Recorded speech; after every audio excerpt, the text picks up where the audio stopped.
안녕하세요. 김기동 한자입니다. 오늘은 2025년 11월 7일입니다.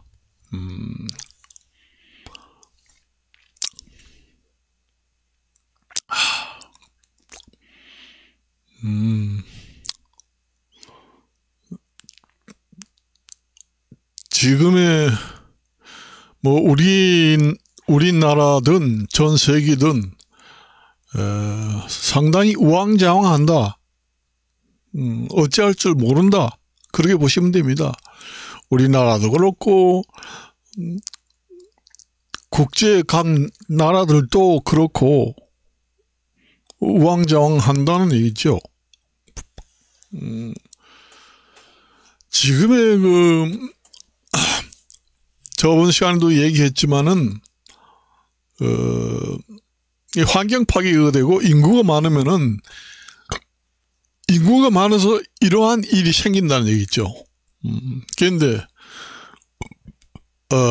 또 우리나라가 핵 잠수함을 가지면은 중국에서 이제 사드 때보다 더 강한 한한령을 내린다. 한국에 여행을 금지한다. 그런 얘기를 합니다. 그것은 어디서부터 시작을 됐느냐, 그 원인을 찾아봐야 돼요. 그냥 인과관계를 찾아봐야 됩니다. 우선 첫째로 러시아 우라크 전쟁에서부터 시작돼 가지고 지금의 한반도의 핵 잠수함을 갔느냐 마느냐 이게 생겼다는 거예요. 인과관계를 따져봐야 된다니, 어디서부터 그게 단초가 돼가지고 우리나라가 지금 핵 잠수함을 보유해야 되겠다 하는 이 시점까지 왔느냐, 그걸 한번 따져보자는 얘기죠. 원인이 어디 있어가지고. 결국은 원인이 어디 있나 하면 러시아하고 우크라이나하고 전쟁에서부터 시작되는 겁니다. 냉전이 시작되는 거예요. 거기서부터. 흐름이 그렇게 되다는 거예요. 전 세계는 지금의 냉전으로 가는 흐름을 가고 있다. 그런 얘기예요. 그렇다면은 분명히 한국은 한양령이 사드 때보다 더 강한 중국의 압박이 있다고 하더라도 정면 돌파를 해서 가야 합니다. 안 갈 수가 없어요. 그게 바른 길이다, 그 얘기입니다. 사드보다 더 10배, 100배 더 강한 중국 경제 압력이 있다고 해도 우리나라는 가야 한다. 원인 제공을 누가 했느냐? 러시아하고 우크라이나하고 원인 제공을 했습니다. 그게 이제 시작돼가지고, 정년이 시작돼가지고, 그 다음에 러시아하고 북한하고도 밀착이 됩니다. 러시아하고 북러 밀착이 되면서 북한에도 지금 핵 무기를 만들고 있다, 이런 얘기가 나오잖아요. 그렇게 되어 있습니다. 그 기술 이전해가지고 러시아에서 북한의 초고속 미사일 아니면 핵 잠수함 엔진 이런 거 북한의 지금의 국방 기술로는 불가능합니다. 그런데 지금 건설하고 있다, 이런 정보가 있잖아요. 사실인지는 몰라도. 그게 맞다면은 우리나라는 중국이 100배, 1000배 압박을 한다고 해도 정면 돌파를 해서 핵 잠수함을 가져야 된다는 얘기입니다. 그러지 않아도 지금의 비대칭 전력을 가지고 있습니다. 북한하고 우리하고 비교를 하면은 북한이 만약에 우리는 핵 잠수함이 없는데 북한이만 핵 잠수함을 간다 그러면은 비대칭 전력이 돼요. 우리가 약하게 됩니다.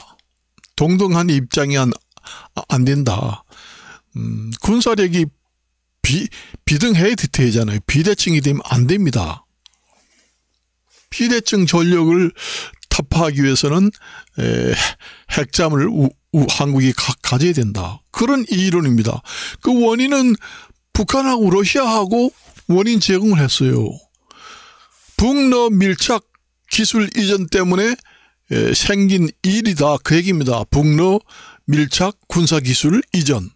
이런 문제 때문에 한국과 미국에서 한국의 핵잠을 해주느냐 마느냐, 거기에 원인이 있어가지고 지금의 말이 나오게 생긴 겁니다. 그 북러, 북한하고 러시아하고 자기들이 잘못해놓고 뭐 중국에서도 막지도 못하고 해놓고는 중국에서 우리나라는 뭐 사드 아니면 핵 잠수함을 간다고 그러면 사드 때보다 100배, 1000배 경제 압력을 가할 것이다. 그게 얘기가 되나요? 그렇게 안 하려면은 북러 그 군사 동맹 기술 이전, 중국에서 북한에다가 기술 이전을 하지 말아라. 막지도 못했잖아요, 중국에서도. 그래 놓고 뭐 우리나라 보고 핵잠수함을 가지면은 안 되니까 사드 때보다 더 강력한 경제 압력을 하겠다. 그거 말이 안 되잖아요.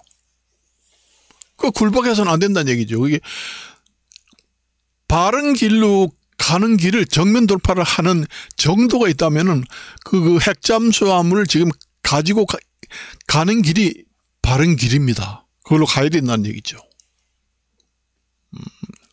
그래요. 미국에서도 그 생각을 하고 미국에서도 한국에 핵잠수함을 줘야 합니다. 결국은 핵무장이 되는 거예요. 환태평양 지역에 전부 다. 우리나라가 가지면 또 일본이 갖겠다. 일본이 가지면 또 호주가 갖겠다. 완전히 이 핵 확산이 환태평양, 아시아 환태평양의 도미노 현상처럼 일어나게 된다는 얘기죠. 그 책임은, 원인 제공은 누가 했느냐? 북한하고 러시아하고 제공을 했잖아요. 그래서 지금의 북한에서도 아마 상당히 이 정치라는 게 상당히 괴롭고 어렵구나 하는 걸 느낄 것이에요. 옛날에 김정은 위원장의 아버지 김정일이가 있을 때는 그것을 하면 아버지가 다 알고 등거리 애교를 했습니다. 중국에도 너무 엎어지지 말고 러시아한테도 너무 밀착을 해가지고 너무 친하게도 지내지 말고 똑같이 등거리라고 합니다. 중국하고 친한 것도 네 꼬로, 러시아하고도 친한 것도 네 꼬로 등등 비슷하게 등거리, 등친거리 애교를 한다는 얘기입니다. 그게 이제 김정일이가 김정은 아버지가 정치할 때, 김정일이가 정치할 때 김정은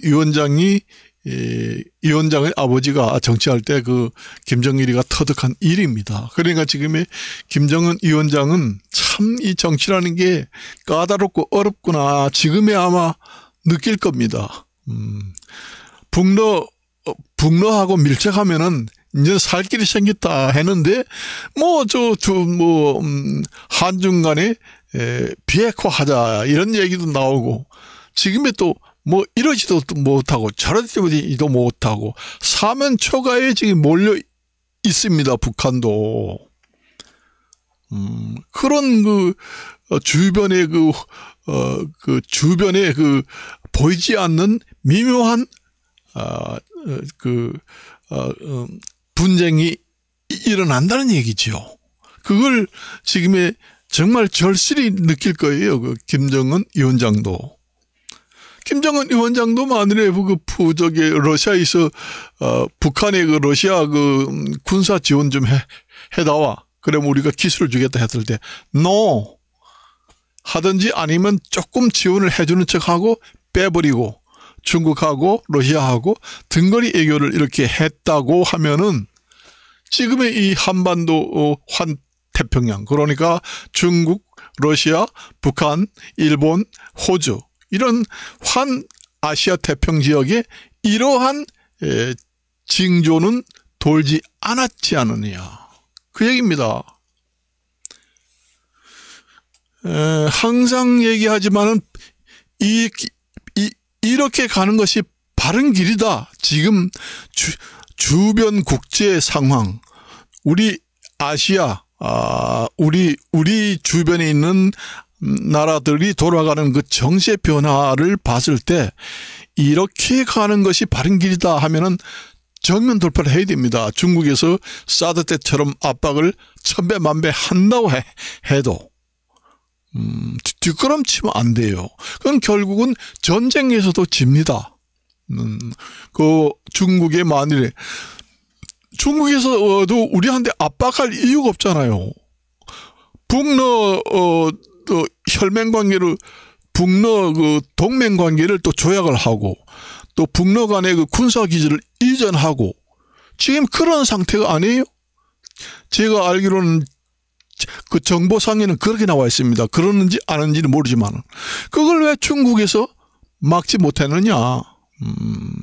중국의 그 큰 나라가 막지 않으면은 유예를 하든지 기술을 해줘도 조금씩 해주고 이렇게 해주지 말고 안 된다. 결국은 해주면은 여기저기 핵 무장 주변국이 다 무장하게 되니까 안 된다.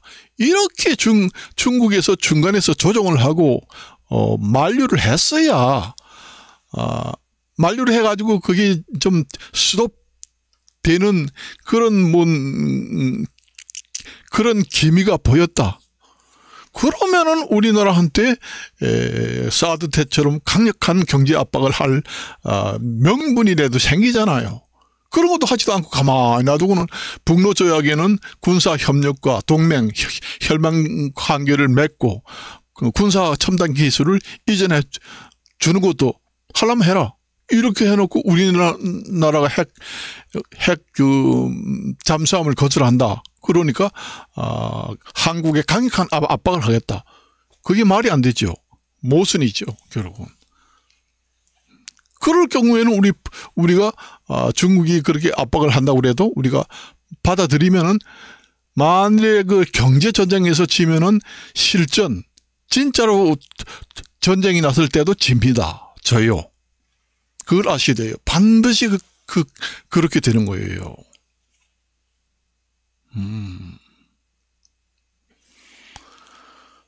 경제력 니꼬르 군사력입니다. 우리나라가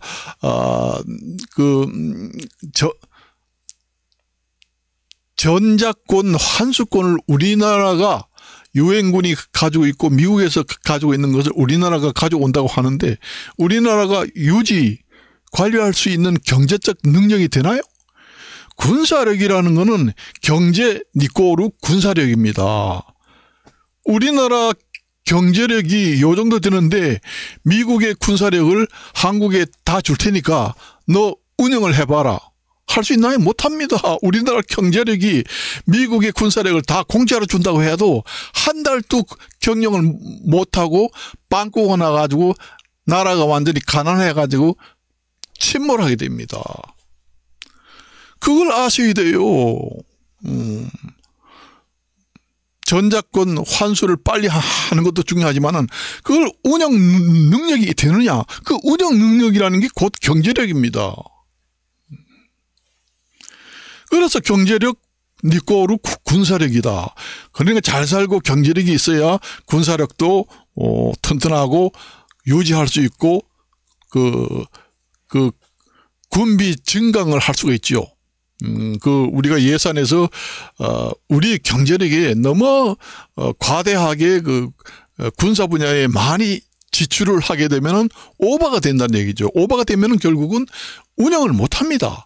그것도 그 나라의 경제력에 만일에 예를 들어서 그 나라의 경제 규모가 GDP 여러 가지 경제 예를 들어서 쉽게 얘기해서 100만 원이다. 그런데 전쟁이 날 것 같으니까 50만 원은 군사력에 다 투입해. 되나요?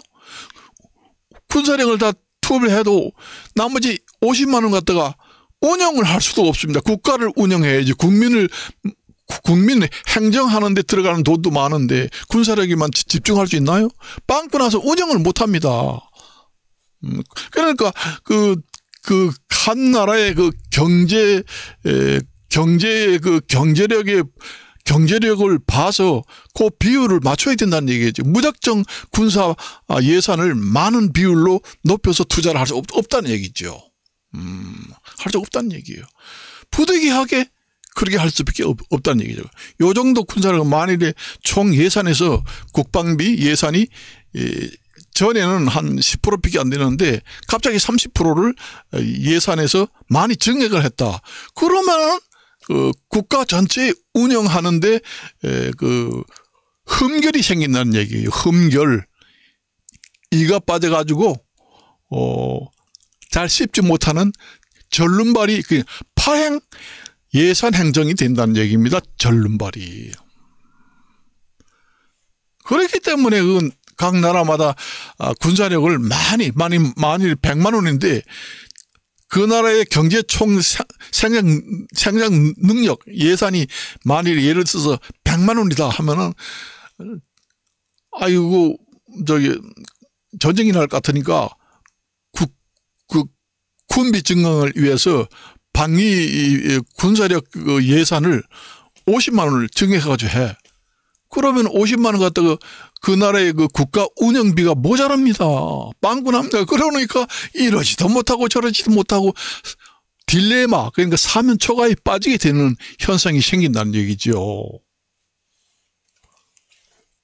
경제력에 뒤지면은 군사력에 또 뒤지게 됩니다. 뭐 북한같이 해킹을 해가지고 군사비를 충당한다든가 뭐 그런 것도 없잖아요. 그걸 아셔야 돼요. 살림살이하고 똑같아요. 예를 들어서 우리 가정을 비교해 한번 해보세요. 가정에서 아이들 공부를 많이 시키려고 그랬는데 가이드 보내고 강남 이제 1급 1타 강사들 하는데 학원도 보내고 아이를 2명 3명씩 하는데 아버지가 벌어오는 돈은 300만 원밖에 안 된다. 학원비가 200만 원 넘게 나간다. 그럼 100만 원 갖다가 살아야 되잖아요. 그러면 제대로 먹고 살겠어요? 학원에 다니는 것보다 사람이 먹지 못해 노랗게 돼가지고 병이 걸리고 죽습니다. 그 꼴이 된다는 얘기예요. 국가도. 그걸 왜 모르잖아요. 그 기본적인 그게 논리예요. 국가나 가정이나 마찬가지입니다. 우리나라 아까도 얘기했잖아요. 미국의 큰 군사력을 운영하려면은 그 군사력을 운영하는데 그 들어가는 그 군사비 그 운영비만 우리나라 예산이 몇 배가 들어갑니다. 그럼 우리나라 예산이 몇 배가 들어가는데 미국의 군사력을 군함이 만일에 20대다. 그럼 다 공개할 줄 테니까 한국이 운영해라. 못합니다. 못해요. 그걸 운영하는 군사력을 운영하는 비용이 우리나라 예산에 몇 배가 들어가는데 우리나라 공짜로 준다고 해도 운영을 못해요. 그러니까 그 군사력이라는 게 그 나라의 경제력과 동등한 니꼬르가 된다. 그 얘기입니다. 군사력도 그 나라의 경제력에 비례해서 강하고 약하고 그다음에 증강할 수 있고 강하게 할 수 있고 약간의 그런 차이는 있지만 무한정으로 증강할 수는 없어요. 우리 그 관세 협상할 때도 그랬잖아요. 우리나라 애한 보유구가 지금의 3,500만 달러를 미국에 투자하는데 우리나라 국가가 지금 애환 보유고가 지금 4,500만 달러인데 그 다 주고 나면 애환 보유가 없으면 국가의 그 국가 운영 능력이 부실해집니다. 그러니까 IMF처럼 된다는 얘기죠. 지금 IMF는 국제 부도난 국가를 구제하기 위해서 만들어진 국제기구입니다. IMF라는 게.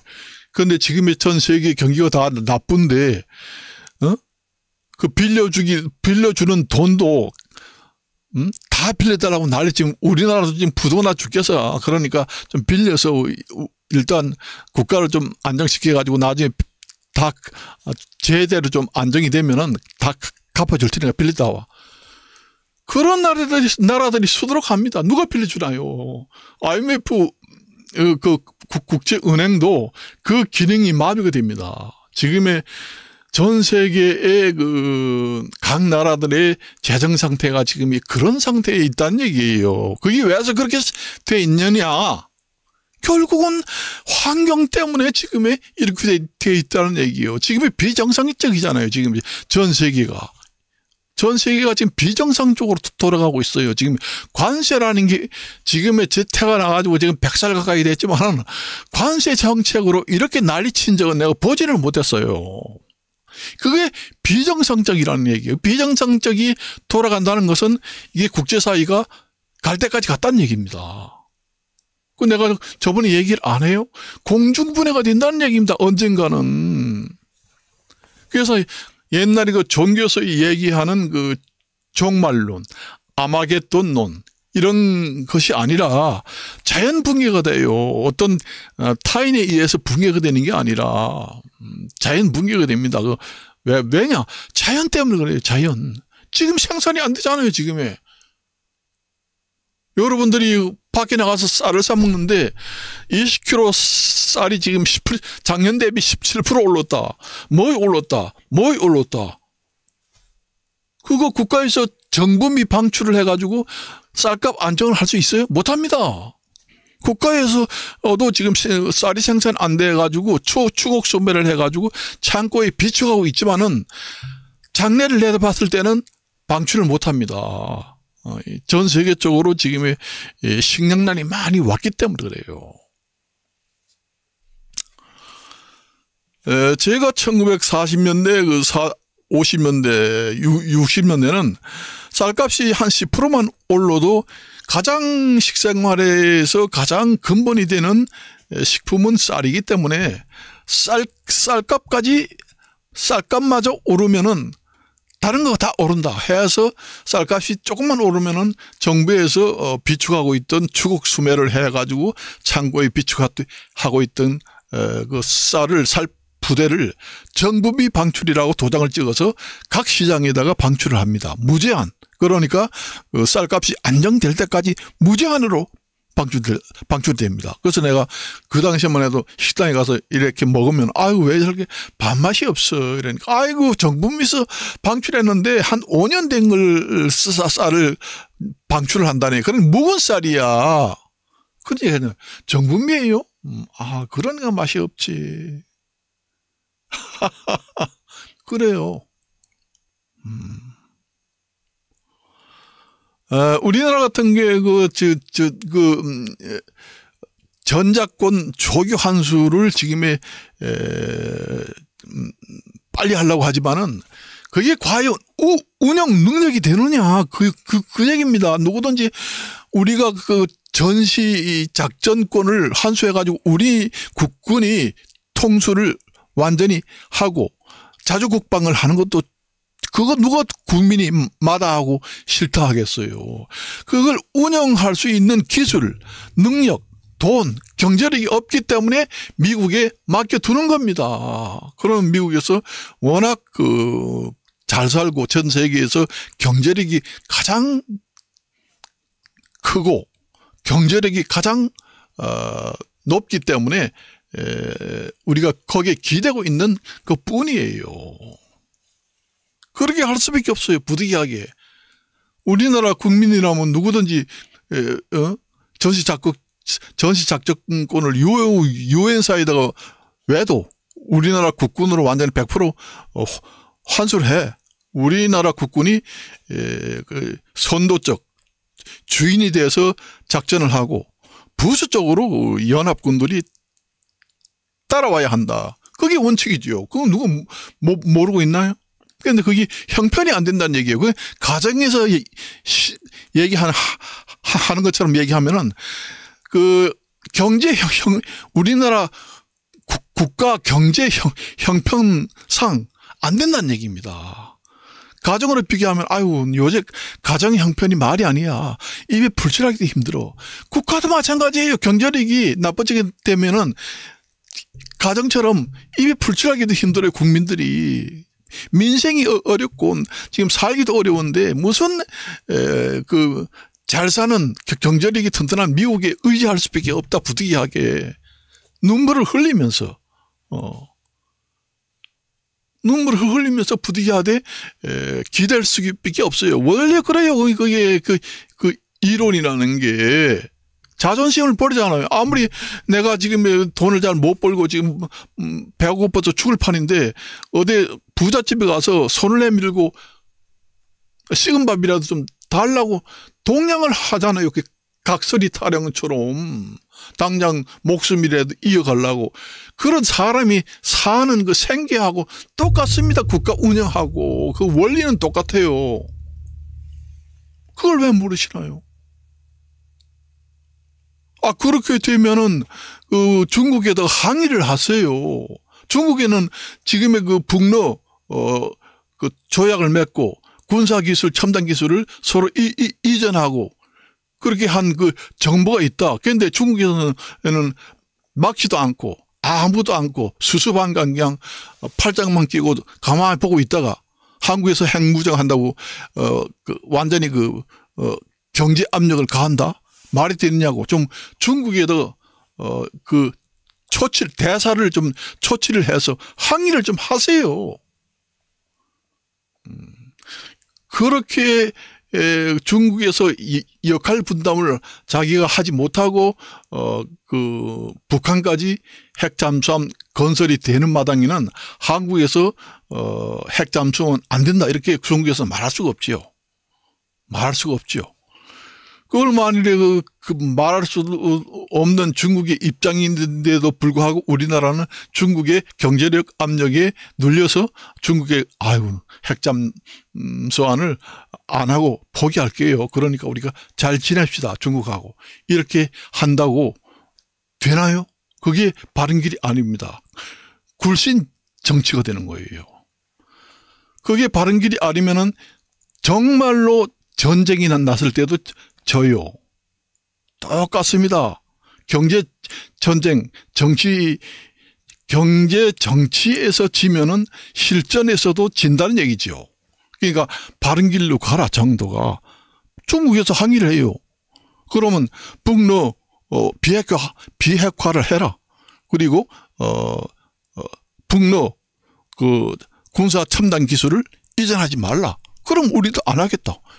이렇게 설득력 있는 얘기를 중국에다 항의를 하고 받아들였을 때, 그래 우리가 최첨단 정보록을 이용해 가지고 환하게 들여다보겠다. 만일에 핵잠수함이 북한에서 건설돼 가지고 운용을 하게 되는 것이 발각되면은 한국, 일본 주변국이 100% 핵 보유를 하겠다. 이렇게 역제안을 하세요. 그쪽에서 먼저 그렇게 했기 때문에 결국은 우리 일본이나 우리나라에서 핵 잠수함을 건설하려고 했잖아요. 원인 제공은 거기서 했잖아요.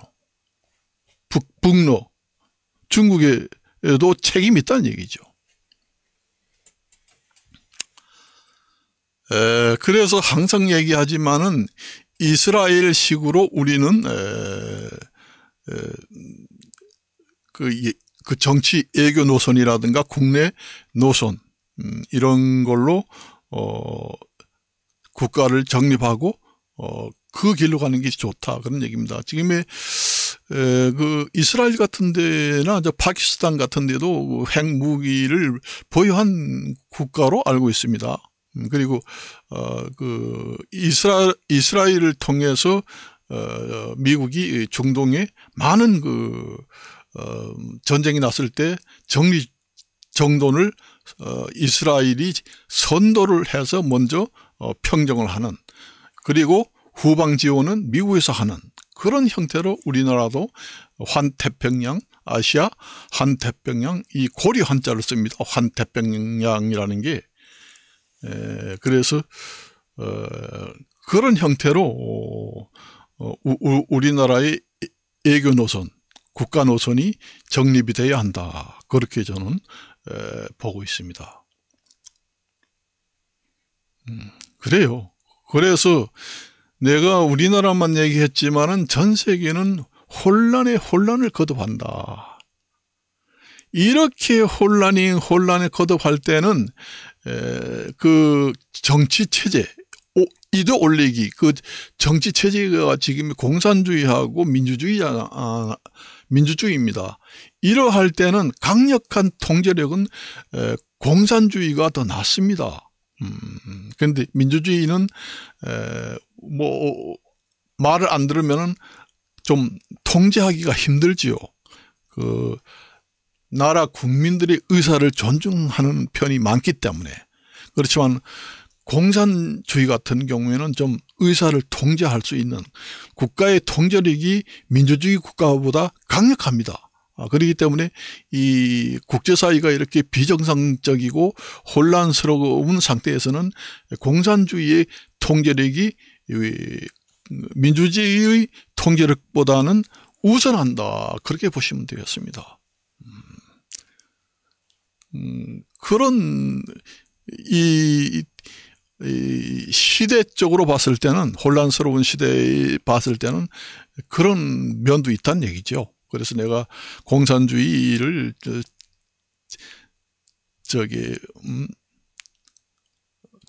좋아해서 내가 얘기하는 게 아니라 그렇습니다. 그래서 제가 저번 시간에 얘기했지만은 비정상적입니다. 지금 전 세계가.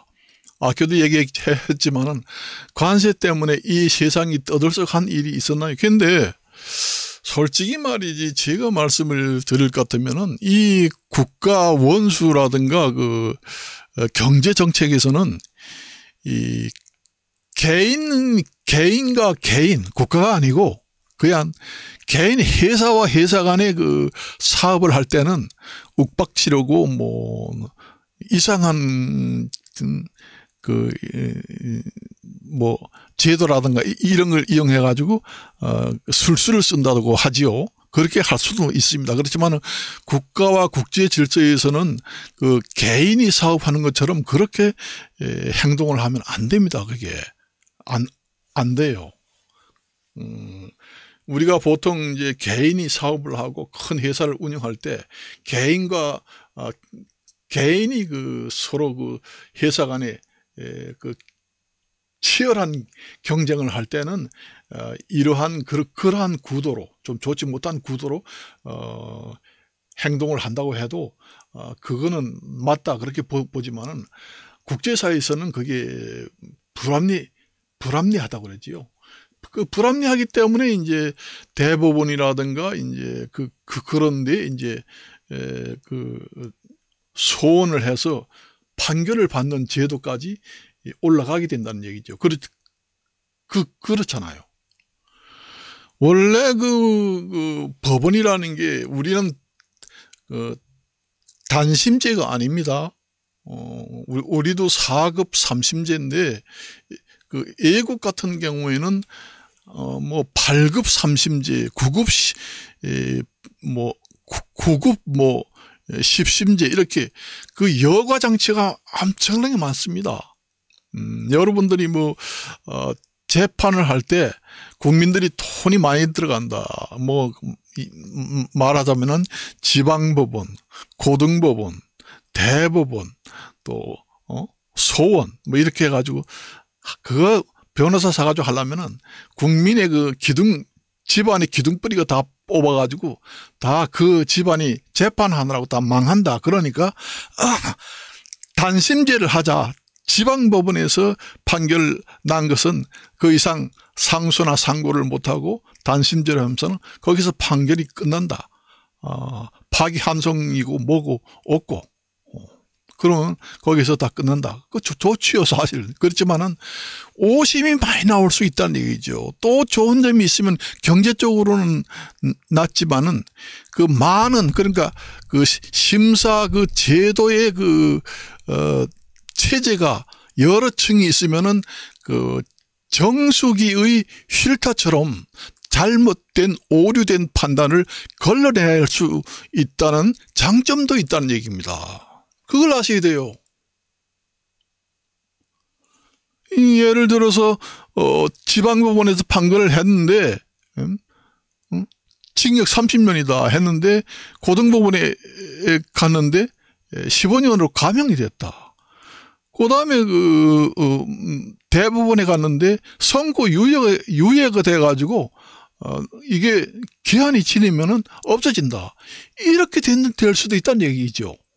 그리고 거기 여러 심사, 고등 4급 3심제 이렇게 층을 둔 심사제도, 여러 층을 둔 심사제도가 법원이 지방, 고등, 대법원, 헌법소원 이렇게 층층 심사제도를 둔 법원 판결이 있을 경우에 5심 판결을 잘못했을 때 정수기의 휠타처럼 국민들이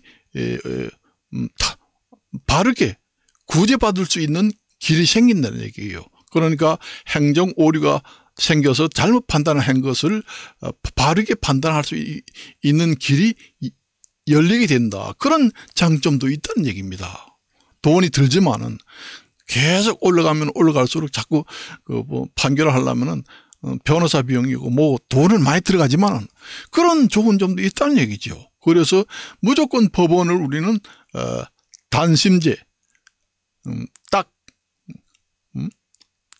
지방법원에서 딱 하든지 아니면은 뭐 중앙 재판소 법원 한 개만 딱 두고 거기서 판결이 나면 더 이상 상소할 수 없는 그 층층이 없다.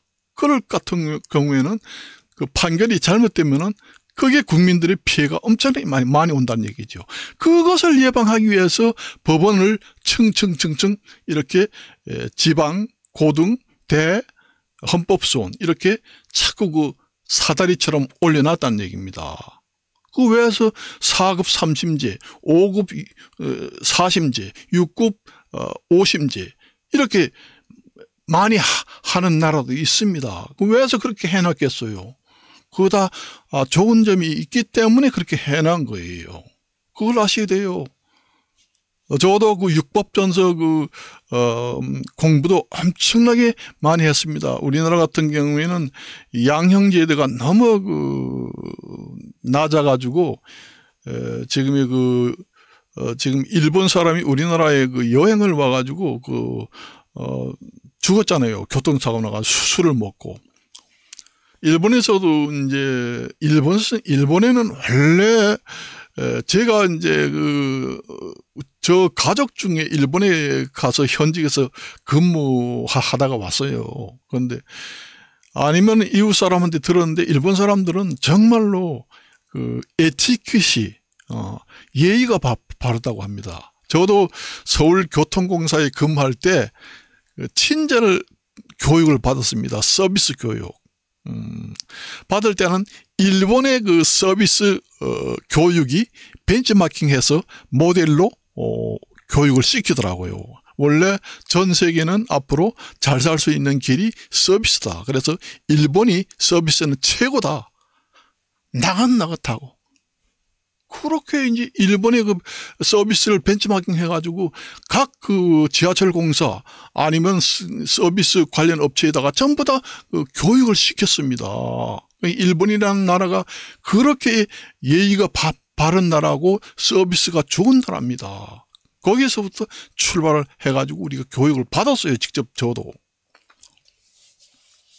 내가 일본에서 근무한 그런 이웃 사람들 얘기 들었는데, 그거는 지나다니면서도 떠들지 않는데요. 남한테 피해가 갈까봐. 우리 같은 나라 같은 경우에는 뭐 소주 한 잔 먹고 막걸리 한 잔 먹으면은 친구하고 거리를 집으로 걸어갈 때 뭐 이러면서 뭐 큰 소리 지르는데 야 뭐 한데 이러면서 옆에 사람이 뭐 시끄럽든 말든 그냥 큰 소리로 지르고 얘기 빡빡하고 그렇게 하지 않아요. 그런데 일본 같은 데는 아주 조용하게 합니다. 야야야 가지 마라 속속속 이렇게 얘기하고 쓰레기도 잘 안 버리고 그렇대요. 일본의 나라를 내가 한정에 편중해가지고 내가 일본을 칭찬하는 게 아니라 사실대로 그냥 얘기하는 거예요. 그래서 일본 같은 경우에도 우리나라처럼 교통사고가 많이 나는데 형량을 한 그 교통사고, 음주사고 같은 경우에 사망사고 났을 때는 양형이 그전에는 한 15년 정도 되는데 한 30년, 35년 정도 되는데 법원에서는 무조건 가중처벌, 뭐 고려사항 이런 거 없이 음주운전을 해서 사망사고만 나면 무조건 30년이다. 때려버리니까 갑자기 음주운전 사고가 확 줄어버렸다는 얘기입니다. 그래서 우리가 처벌만이 능사가 아니다 하지만은 그 양형이 그마침 늘어나면은 그마침 줄어드는 건 사실이다. 그렇게 보시면 됩니다. 그래서 우리나라 같은 경우에도 일본 사람들이 한국에 여행을 왔을 때 운전하는 게 너무 거칠다. 일본에서도 한때 그런 시절이 있었습니다. 그런데 지금 현 상태는 그래요. 과거 우리가 한일 간의 그 역사적 감정 이런 것 때문에 얘기하는 게 아니라 실제로 그렇다는 얘기예요. 그런 것도 있습니다. 그래서 우리나라만 그래요. 전 세계적으로 다 그래요. 일본에서도 그러잖아요. 지금 한국에 핵 잠수함을 가지면은 우리나라도 갖겠다. 일본에서도 갖겠다. 한국이 갔지, 일본 갔지. 한 태평양 아시아 지역이, 동남아시아 지역이 다 갖게 됩니다. 도미노 현상으로. 그럼 미국에서 no 할 수 있나요? 못 합니다. 왜냐?